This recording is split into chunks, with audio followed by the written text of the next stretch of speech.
Hey you guys, I'm Ashley. And I'm Liz, and welcome to the Besties in the Books podcast. Woo! Welcome, you guys. Hey. We have a very special spoiler-free author interview episode for you guys today. So we're going to be chatting with Shalini Abeysekara. So Woo! She is the author of This Monster of Mine, which is her debut romantasy novel, and Library Journal science fiction and fantasy debut of the month for February. So it is officially available on paperback and Kindle now. And as I said before, don't you worry, this entire episode will be spoiler free.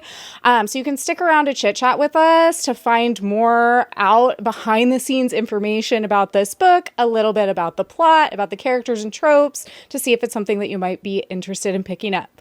But before we get into all that, we just wanted to say thank you so much for being here. Thank you guys so much for being here for another author interview. We appreciate your guys' time that you're taking out of your books to sit down and listen to what we all have to say and hopefully introduce you to maybe a new author, maybe a new book for you to pick up. Make sure to like, follow, and subscribe anywhere you like to listen to your favorite podcasts, including YouTube. You can also follow us on Instagram and TikTok at Besties in the Books Podcast everywhere. Oh, we're so excited to share this episode with you guys, and make sure all your notifications turned on, because we got lots more author interviews lined up, as well as like a little deep dive episode giving you all the spoilers for this book. So we want to give you guys time to read it, pick it up and read it, and then we'll dive right in head first to all the things. Yes. So before we bring on Shalini, let's just give a little brief introduction. So she is a former lawyer and the creator of this incredibly complex and immersive world inspired by ancient Rome. She also said that it's somewhat inspired by repeat viewings of Ben Barnes as the Darkling. So I particularly liked that, because we can all get on board with that. Yeah. Justice. Justice for the Darkling. Yes. Shalini enjoys using fantasy to interrogate reality and is passionate about writing neurodivergent women of color, reckoning with themselves and their place in a world that tells them that they're too much and yet simultaneously not enough.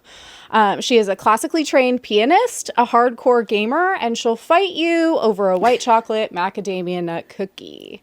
So welcome, Shalini. Welcome. Thank you so much for having me. Thank you for coming on. We appreciate your time so much to come and chat with us about your beautiful book. Yes. Thank you. I'm ready to pick apart these themes because it had so many good ones that I'm just interested in, you know? So I'm ready to talk about it. Yes, definitely. But we're going to put you on the spot over here at Besties in the Books. Every week, Liz and I do a fave and fail, sometimes themed, whatever. But we're going to bring it to you today. So fave and fail of This Monster of Mine edition. Like, what was the best and the worst part about writing this book? Oh my gosh, so many bests, and the worst were not so great. I guess the very best part about writing this was it was just a lovely escape from the sort of menial drudgery of being a corporate lawyer at the time. And so I would just write this after work, and it was just a nice way to escape from the world and sort of even escape from literally like the sort of political landscape that was going on at the time. And so it was just a really fun way of reckoning with sort of my thoughts on my new job as a corporate lawyer, and my love for writing and my love for fantasy, and just getting to explore that.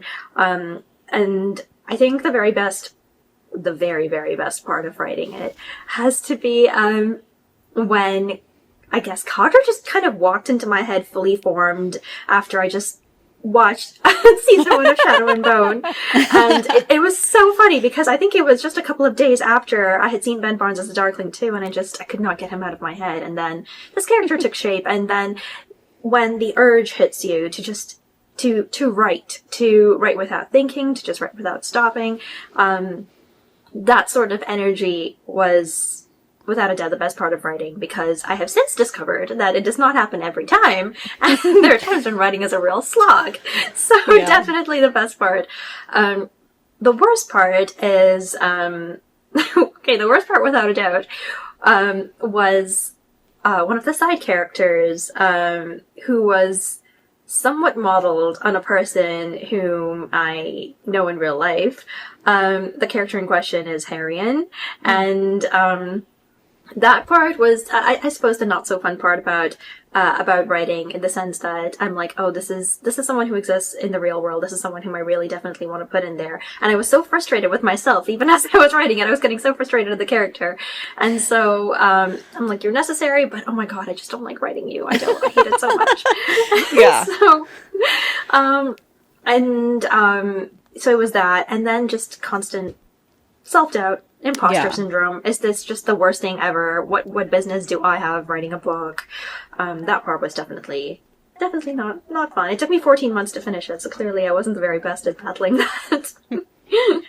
Good things take time, and it seems like, you know, I love how you're saying that it's like it was an escape from your like corporate lawyer job, but at the same time it had so many of those like law and justice themes, and obviously was very set up that way.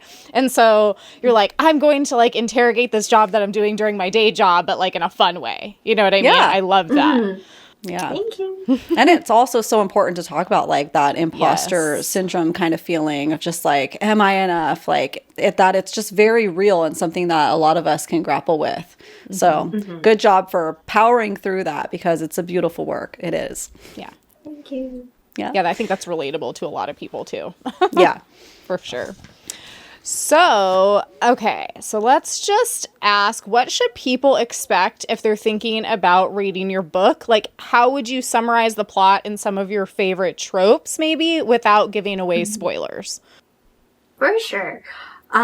So, at essence, this is a story of a former barmaid turned prosecutor returning to the city, in which she almost died 4 years ago, with the goal of investigating her near death and finding her assailant, whose only identifying feature that she recalls, is his voice. And so, at its core, I would say it's a murder mystery and a quest for revenge. And tropes-wise, of course, she finds herself working under one of the four ruling judges of the country, who also is her number one suspect as to her assailant. And so you have that enemies to lovers trope, which is my favorite trope ever. It's going to be in everything I ever write. And then a slow burn romance. You have cohabitation. And without getting too spoilery, I'm going to say you also have like touch her and die vibes. So sure. yeah, I'm gonna leave that down. I'm trying not to get too spoilery. Yeah. No, I feel like that is a good like assessment, because I feel like lots of times when we pick up like a quote unquote like, you know, romantasy, or like even something with like a little bit, this could, you know, be like dark academia adjacent almost a little bit too, because she does want to, you know, go to the academy and everything. I think sometimes the like murder mystery piece can get like pulled out of it. And we don't really like going into this. I didn't get like murder mystery right off the bat. And so then once that started unfolding, I was like, oh, this is really interesting. It has this whole other element to it that I didn't expect when I thought I was just picking up a romantasy book. You know what I mean? So I thought that was pretty cool. I'm so glad. Yeah, no, I've heard a lot of people pull different elements from it, which is really nice to see, because I don't think I put, and I think that's the lovely thing about writing a book, is that I don't think I put as much thought into certain portions of it as a lot of readers gain from it. And it's always the best thing, just hearing feedback like that, honestly. Mm-hmm. Yeah, different people will pull from it and highlight in their heads what they are hoping to gain from it too. So that's exciting. Yeah. So how did you come up with the idea for this monster of mine? Like anything in particular with your background in law? Did it inspire it without like giving any, you know, crazy details away? That would be incriminating. Nothing like that. Yeah, nothing like that. Well, I think it was a whole bunch of factors. So I had pretty much, so I started writing this very, very early into my legal career. And there was definitely a sense of disillusionment once I began my career. I think the reality of what everyone sees in Suits is very different from what working in a corporate office is like. And then it was just this sort of realization, this very rapid realization that change is a very difficult thing to accomplish, not just on your own, but even as a collective, just because of the way the system is set up. And so I think it was, it sounds so silly to say, but I think a lot of the book was born out of my frustration with that, especially coming home from work and going, I have managed to once again do nothing, even though I would like to help. And so a lot of the, I would say, underlying philosophy of the book came about then. I'd always been interested in writing. My writing journey was a very long one. I began it at 18, and so, bit by bit, the idea to maybe make something of that, to see where it goes, took hold. And then I just started writing and started seeing where it went, with, I guess, the determination of making the main character as different from me as possible, just because it just didn't feel right to self-insert everything. And so whenever anyone says, oh, the main character, is she a lot like you? I'm like, no. No. And I think she's a way better person than me, if you ask me. So absolutely not.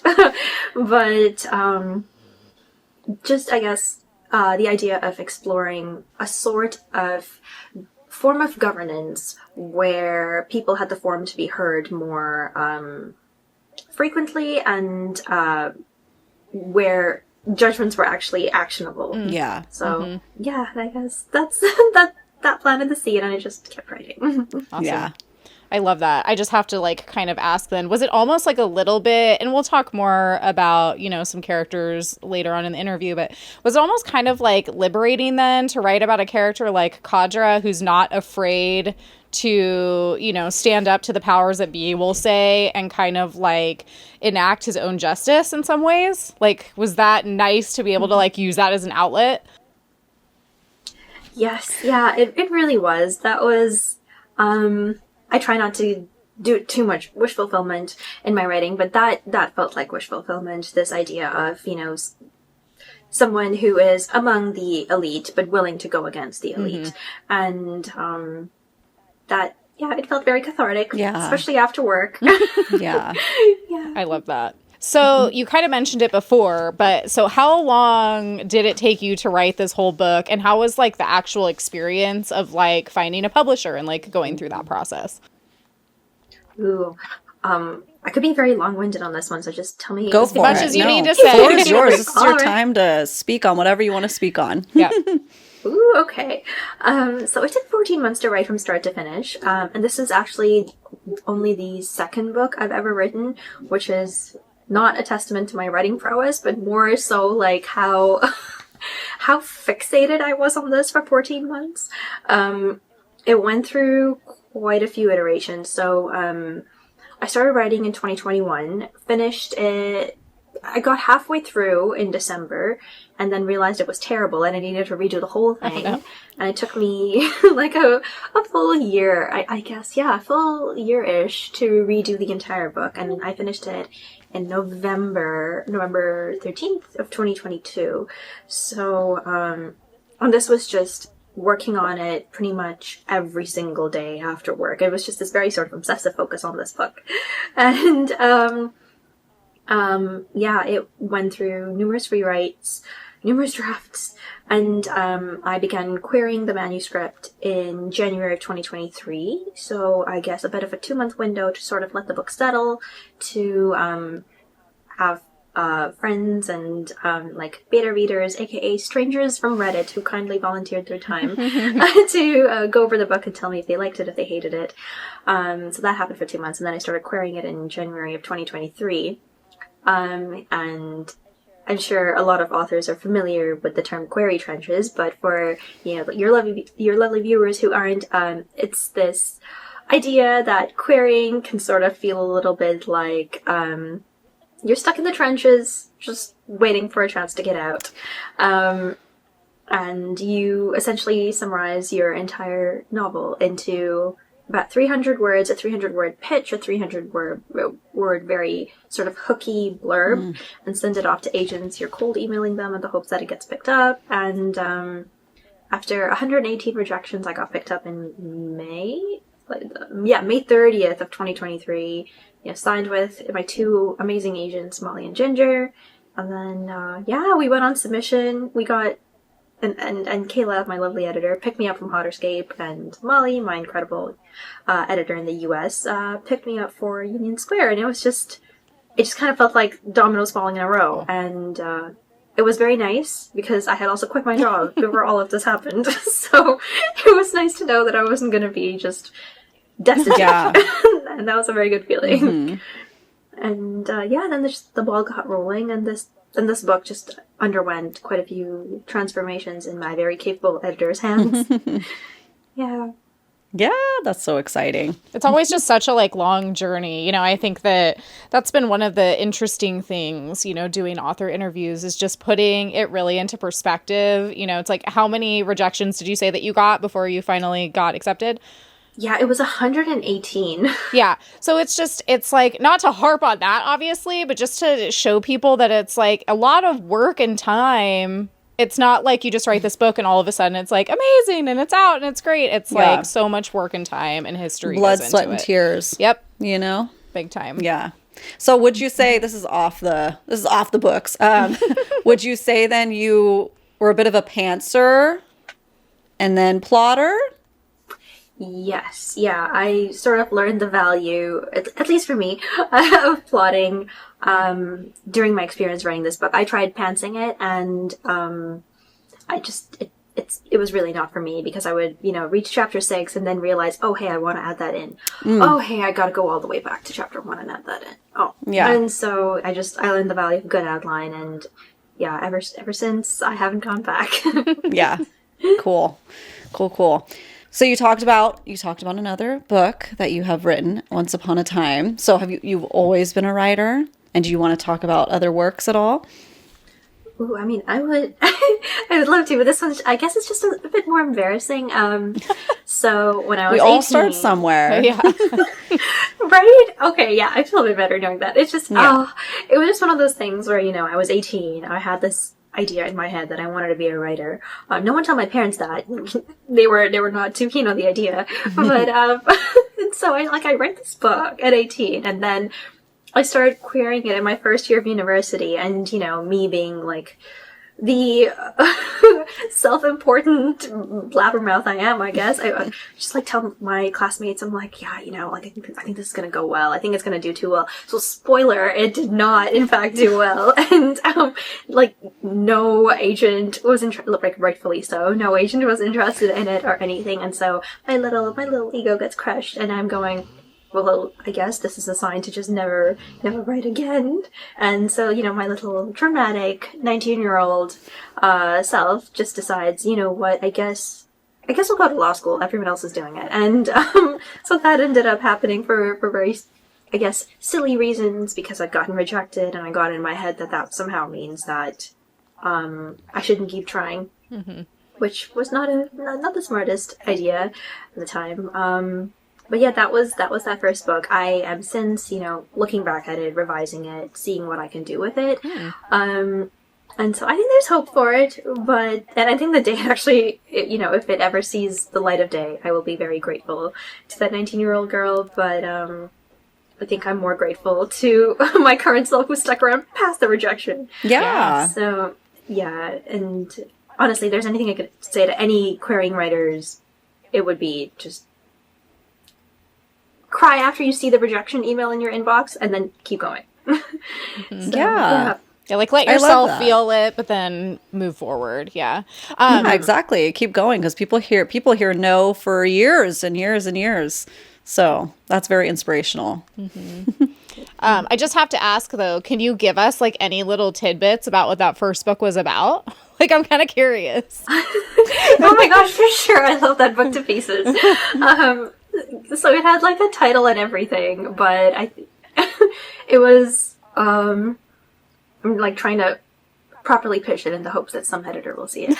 But it was this a female enforcer with no memory of who she is or where she's come from, who serves as a member of the private guard in a closed country. So I was thinking more almost North Korea-esque, like very few people allowed in, very few people allowed out, and then you have this, female soldier and with a high rank in the state's private guard, who has no memory of how she ended up inside private guard and has sort of been having to do all sorts of, in many ways, dirty work for 3 years, while she tries to figure out her identity until the top military brass of the country dies, and a nationwide hunt is undertaken to replace said military leader in the form of like a series of trials. And she recognizes it's one of her only fragments of memory, but she recognizes one of the contenders, and said contender has his own agenda for participating in the trials. And yeah, that was the book. I'm doing a terrible pitch. No, it's great. I'm like, let's just put this on the record right now. I would read that. Ashley, would you read that? Absolutely. Okay. Yeah. Let's go. It's giving like Mulan vibes to me when you're talking about it. I'm like, there's nothing about that I wouldn't like, Oh my god, thank you. Fingers crossed. There's like something else I'm hoping to pitch my editors right now, and I'm just like, please love me. Please take this book. Yeah. So if you just had to shout out, and they can be like famous authors, they can be indie authors, whatever. Who are your favorite authors? What are some of your favorite books? Like people who may have inspired you, etc. For people who may have inspired me, there were, like, I'm trying to 3 books? Yeah, there were 3 books that I would say were kind of seminal to my being able to write this book. The first was Save the Cat by Jessica Brody. Thank you for teaching me everything about plot structure, because my pantsing at the time self was a mess, and so Save the Cat is just this incredible sort of writing bible of how to structure a book, how plot beats work, rising action, falling action, the characters' internal flaws, and how to weave them through your A plot, your main plot, and your B plot, your romance or your sort of friendship arc. Yeah, it was seminal. Couldn't have done it without her. And I guess the 2 books that I was just kind of marathoning back and forth while I was writing this, just because their writing styles were so gorgeous. Like they weave such an incredible tapestry with their words, and whenever I read them, I felt the urge to write. And normally after like a day of writing as a corporate lawyer, sometimes the very last thing I wanted to do was write, but I would just read one chapter of their work, and I'm like, you know what, I want to write something, anything. And those works were 7 Deadly Saints by M.K. Lobb, whom I adore, and I'm just like embarrassingly fangirly around, and like we live 2 hours away from each other, and I know that the day I ever meet her, I'm going to just without a doubt make an absolute fool of myself. But I think she's incredible, and like the day she commented on one of my Instagram posts, like I think I have like that screenshotted, like the notification, because it was such a moment for me. She's amazing. And the other book was This Vicious Grace by Emily Teed. Incredible.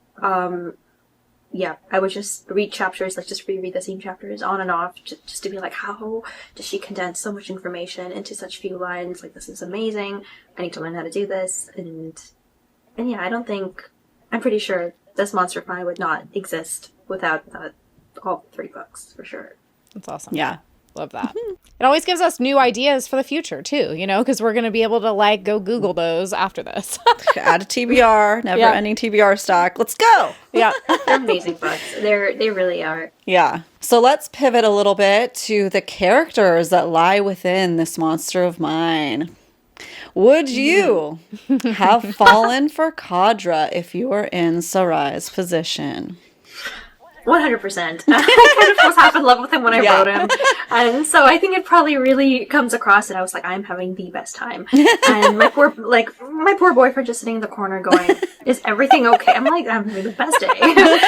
But I think absolutely. There's I kept trying to write him to be more evil, and then every time I did that, I was like, never mind, I still like him. So Yeah. 100% would have fallen for him. Yeah. For anybody who wants a little teaser out there, he is our morally gray baddie. Like, oh, I ate it up. I did.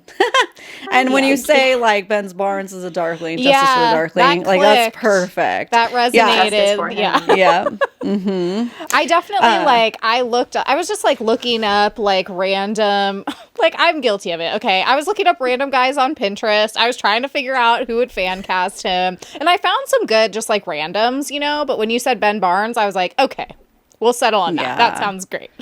Yeah, that dark, mysterious, brooding, and like I say morally gray, but like, dude does some crazy stuff in his book. So you guys are in for a treat, let me tell you. Yeah. Was he, other than Mr. Darkling, was there anybody else in real life that he was inspired, to write about? In real life, oh my god, I wish. That would be amazing. It was just mainly, unfortunately, it was just like a lot of TV and, Yeah. yeah, just a lot of TV I was watching. So it was primarily Ben Barnes, but I was also watching, A Discovery of Witches, and Matthew Good plays this vampire in there, and he's just like very, tall, British, possessive. I'm like, okay, sign me up. And, it was just that sort of vibe. Definitely did help, especially when I was writing the sequel. I was just like binging because there's only 2 seasons of Shadow and Bone, and so I was just sort of binging, Discovery of Wishes and all those seasons to just try to get the vibes right. Yeah, that's the other TBR list that's going on for people, like the entertainment, visually, like, okay, what's this show? Let me watch this now, So what about, like, let's talk about the female characters. So you had said before that Sarai is like very like opposite of you, but do you feel like you relate to her at all? And if so, why?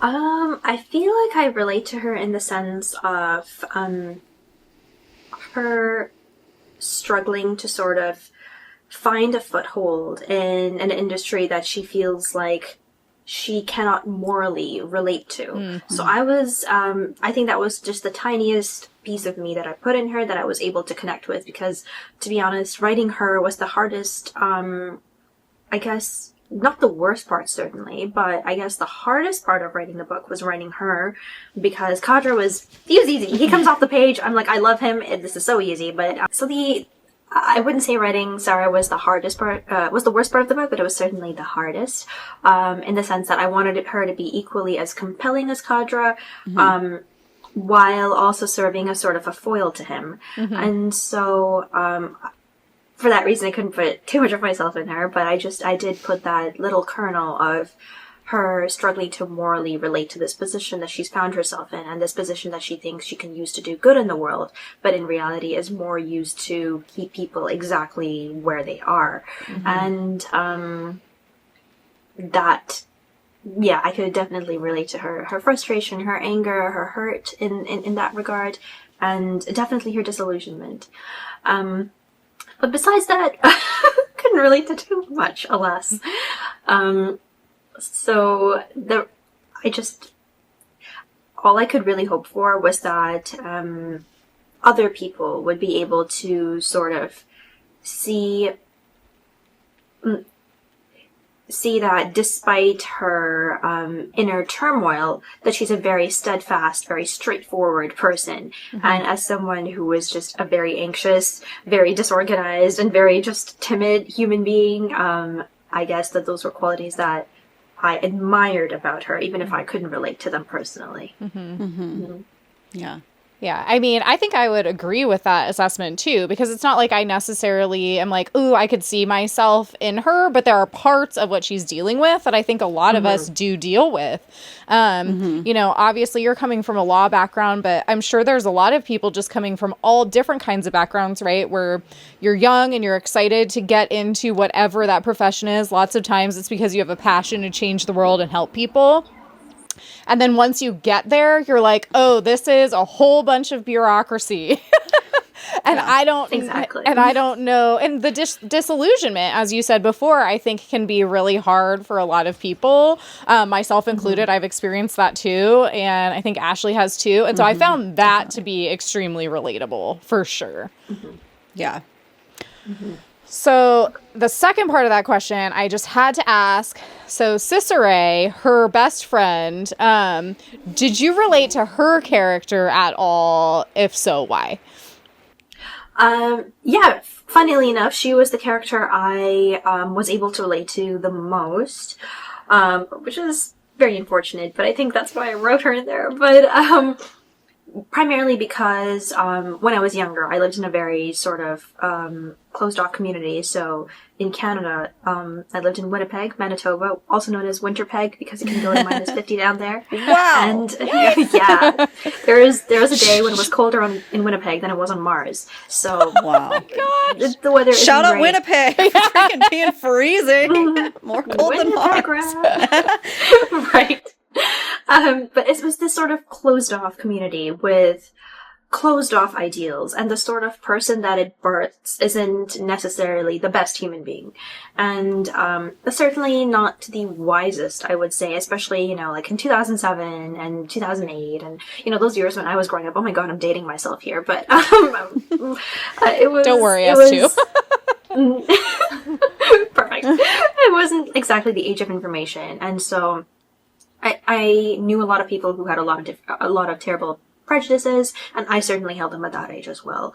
And in Cicere, I put a lot of that, I guess, inability to look past prejudice in there. And I think it was unfortunate that as I grew older, I got to meet more people like her. And so I did find that relatable because you can just see this person who is unfortunately embroiled in, who unfortunately has deeply subscribed to a set of beliefs that are actively harming her, though she doesn't realize it. Yeah, totally. Yeah, that right there. I feel like you summed that up in that sentence perfectly, because we all have been her.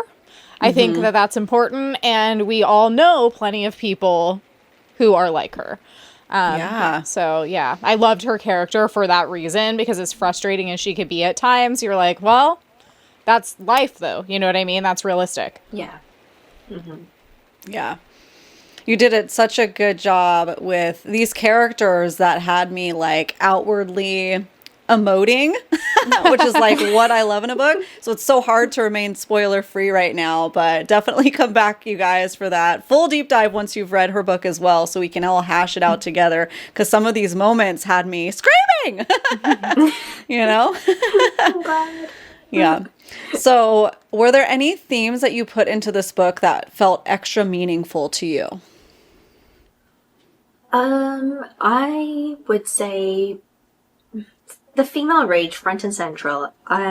In real life, I am the most timid human being alive. And it was very cathartic to write a character who was who despite wanting to keep her mouth shut, refuses to keep her mouth shut. And watching her sort of actively grow over the course of the book, I would say it unlocked something in me, but the reality is that I'm still going to be super timid and super anxious in real life. But it was sort of nice to explore that and to put that in there so that maybe people who are significantly braver than me can gain more from it. And the singular motif that, and I'm struggling to summarize this in a way that does not come across as the world's worst soundbite, but I guess the singular motif that I was very intent on putting in there had to be the discourse around violence in the book, in the sense that violence is a tool, just like any other tools that are used to reorganize society, and that sometimes in the right hands, that violence is not necessarily the worst thing. I think I got that one properly. Interesting. Yeah. But yeah. So to kind of piggyback off of that, I was particularly curious about this. I felt like when I was highlighting all the different quotes in this book that that really resonated with me, it was like the theme of just the overarching theme of justice. Like, what is justice? How do we define it? Mm-hmm. So why did you decide to write a book so heavily influenced by that theme? Yeah, justice does sit front and central in the book. And I am keeping things as spoiler-free as possible and leaving as much of my job out of it as possible. I think it was the book is an ongoing dialogue with justice and violence and the means necessary to achieve an end.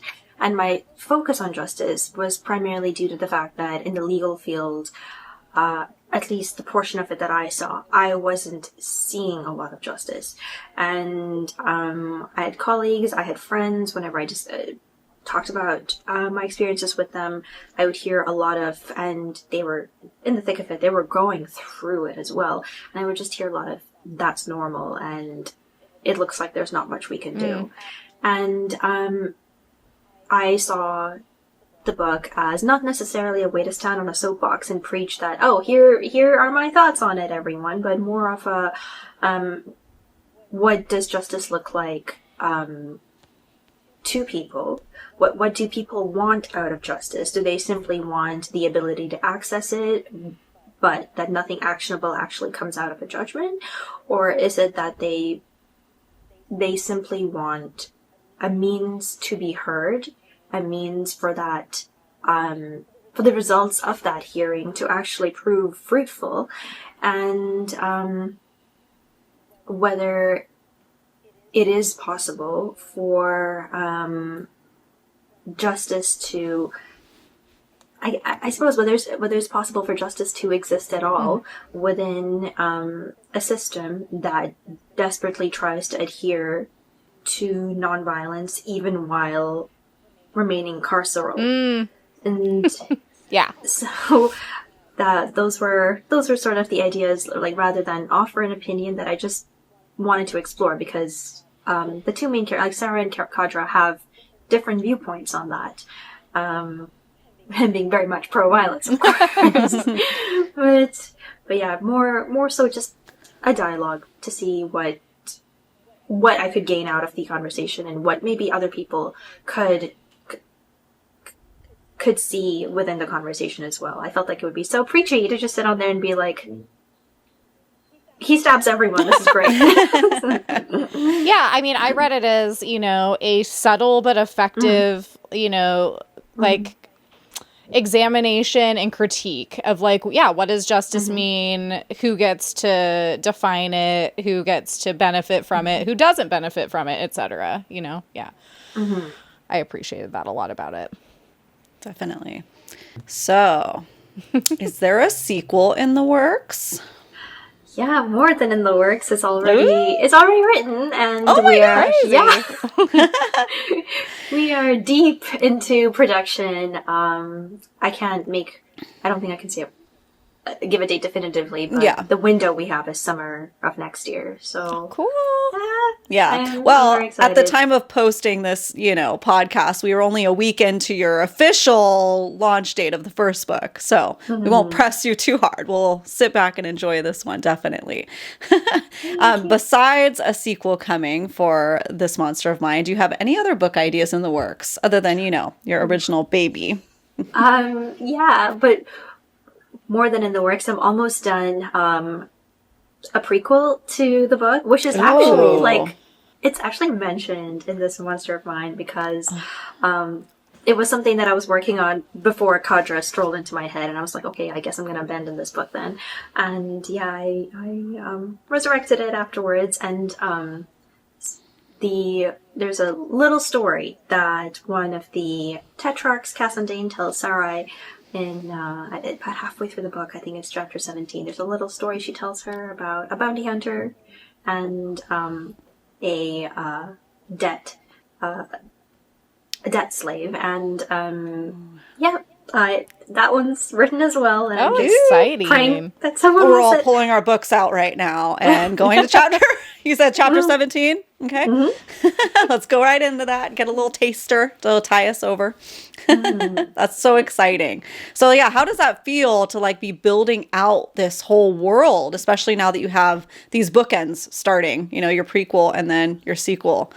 It's very exciting. That's always been the dream. When I started writing, the very first thing I did was draw a gigantic world map. My ambitious 17-year-old self doing that. And so it has been sort of the basis for every single thing that I have written, because I have like these multiple countries. I'm like, I'm going to set one here. And so it's kind of fun. It's kind of fun to just, cool. Be in a position where I'm like, I feel like I can do my own version of the MCU if I sell well and if more editors pick up my book. So Love it's really lovely. So cool. So what do your people in real life think of your book who have read it so far? I know it's brand new. And like, what do you hope that people get from it in general? Funnily enough, I think maybe one person who actually knows me in real life has read it. I was very private about my writing, and about mainly because it felt like such a pipe dream, and definitely not as brave as Sarah. It was a secret for the longest time. It was a secret until I finished it, until I was agented.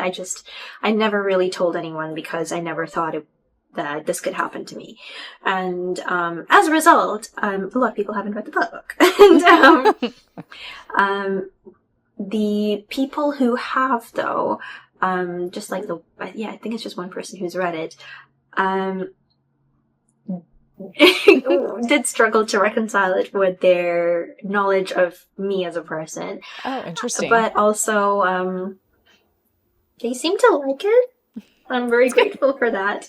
And I think that the greater joy for me, though, has been in discovering sort of this gigantic community on Bookstagram. I wasn't really active on Bookstagram before. I wasn't, it hasn't even been a year since I made my account. But since then, I've just gotten so many people, just messaging me and talking about the book. And it has been, that I would say has been the greatest joy. A lot of my circle aren't, the biggest readers. And they're like, oh yeah, I'm gonna try and get around to reading it. I'm gonna try and get around to reading it. And they've worked like 3 shifts straight at, the hospital. And I'm like, you are tired. It's okay. So I've just derived a lot of, honestly, as someone who has a lot of imposter syndrome, it's been really heartening just getting responses from more than friends and family, just from complete strangers on Instagram and other platforms saying, I really love your book. I'm gonna pick up a copy. And I'm like, that means the absolute world to me. And, that has been everything.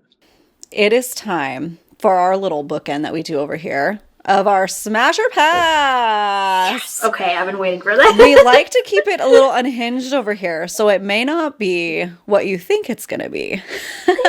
Liz, shall you do the honors? So, yeah, and Ashley usually explains it too, but it's more so like lots of times we'll do like an either or, like you have to choose one person or the other.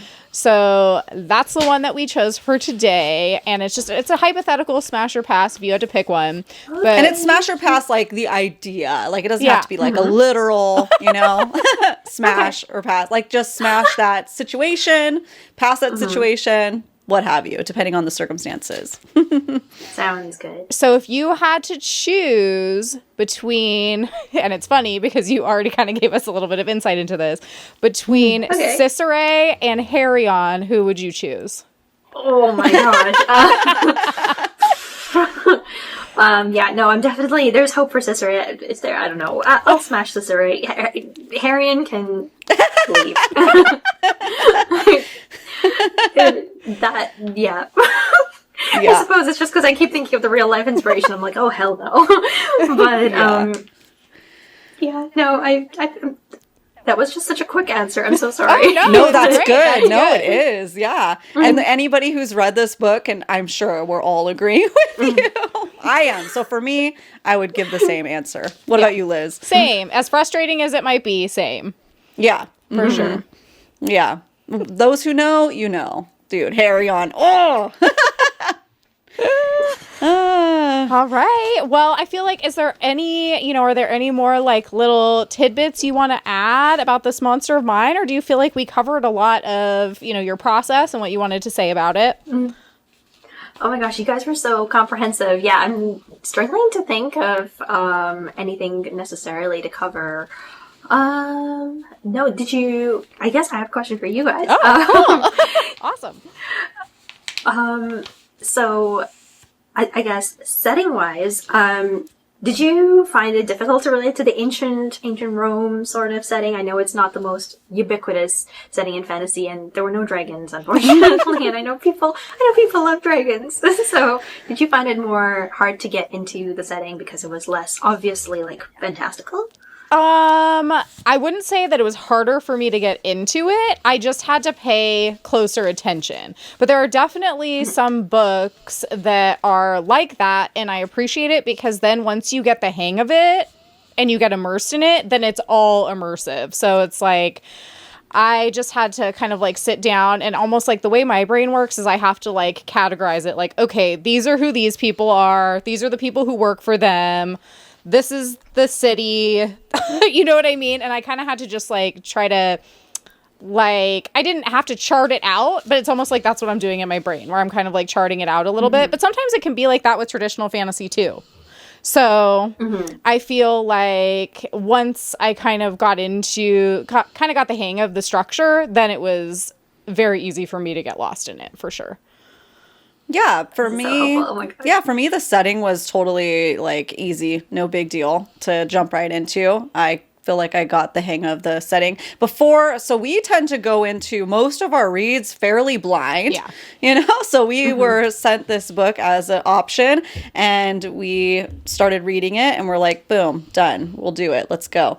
And it's kind of refreshing sometimes too to have a different take. So we're talking, a fantastical element because we have the magic systems that you're beautiful at writing into there, but it was easy. Before I even knew you had some influences of ancient Rome, that's kind of the feelings that I already had, painted in my head, like kind of dusty. And then you have the towers. Obviously, I think of kind of like that kind of tower, like a desert kind of almost feeling to it. And I don't know if I'm right, but that's the way I felt it in my brain. So, kind of like whatever works. It's for me, though, it's that the meat of the story and the themes for me and the tropes that you're trying to convey in there that I just eat up personally. Yeah. Oh my gosh, thank you. For me, what sucked me in was like, I'm a sucker for like a back in time moment. And so that got me like immediately, because I was like, okay, that means we're gonna have like full circle moments happening where we're making connections to the past, and that is my fave. And so yeah, that is what sucked me in. And I also appreciated that sometimes if you're going back and forth in time, it's not super, like, I've read books where it's not super clear, even watched shows where it's not super clear, and then I'm just like so confused. And I feel like the way that you wrote this was very clear. Yeah. And I really appreciated that, because I wasn't like, oh no, was this 4 years ago, or was this now, or like what's happening? But it was like very, very easy to follow, but also very gratifying to like put those pieces together. Yeah. Agreed. Oh, totally. Awesome. I'm so glad. Thank you. I'm trying to think of anything else to say about the book, but honestly, I'm so glad that you guys loved it. I am not the very best when it comes to public speaking, but I'm always way better in writing. So I'm really glad that people are enjoying it. I'm so glad that you enjoyed it, because like, I know I mentioned this earlier, but I've heard so much about you guys, and so I just, like, even the chance to appear on here, I was like, yes, like, cancel everything. Not that I had anything, maybe, like, dinner in front of, like, TV with, like, watching Severance. Oh, but cancel tell them to watch it. Sorry, side note. I'm trying to get Oh my god, watch it! So good. It's so good. But it is amazing. Thank you. Oh my gosh. That warms our hearts too. Yeah, so much. Well, then I feel like, yeah, you know, everyone go pick up your copies of This Monster of Mine. Do it now. Available paperback and Kindle. Right now, it's out. How exciting. Do it. Yeah, let's go. Do it. Go order your copies, run to your local bookstore, pick it up, guys. It's time. Let's do it. Oh my gosh. Yeah, and definitely local bookstores. Oh my god, if I may mention one thing, I have like a release campaign running with like several indie bookstores. I think we're at 16 across the US, Canada, and the UK, where even after release, as long as, you know, if you just go and buy a copy of the book, you get like art prints and bookmarks and a signed book plate. So, yeah, and there's like a lot. I shipped a whole ton there. Love it. Yeah. Yeah, we'll definitely share that to our stories because I was actually perusing your Instagram last night and I saw a couple of those indie bookshops. Liz and I just visited down in San Diego when we went to another author interview, you know, like panel. So we got to meet one of our authors that we previously interviewed there. So I was like, oh my gosh, all these bookshops. So we'll definitely share that to our stories. So you guys can make sure to try to shop those if you're local, if they have an online store, whatever it may be. Perfect. For sure. And while we're at it, what is your Instagram handle so everybody can go follow you there as well? Yes, thank you. So it's Shalini, my first name, SHALINI .writes. And that's me. Perfect. And we'll have that all down in the description box for you guys to check out too and just have an easy clickable link there. But you guys, thank you so much for joining us today. Shalini, thank you so much for taking time out of your day. And you're like knee deep in writing and everything that's going on too. And the day before your launch is when we're filming this, you guys. And so it's so exciting. Big round of applause. Oh my gosh. Woo! Thank you so much for joining us. We appreciate it. Everybody, make sure to follow her over there on Instagram. And you can follow us too at Besties in the Books podcast, anywhere you like to listen to your favorite podcast, including YouTube. And you guys, we'll see you next time. See you next time. Bye. Bye.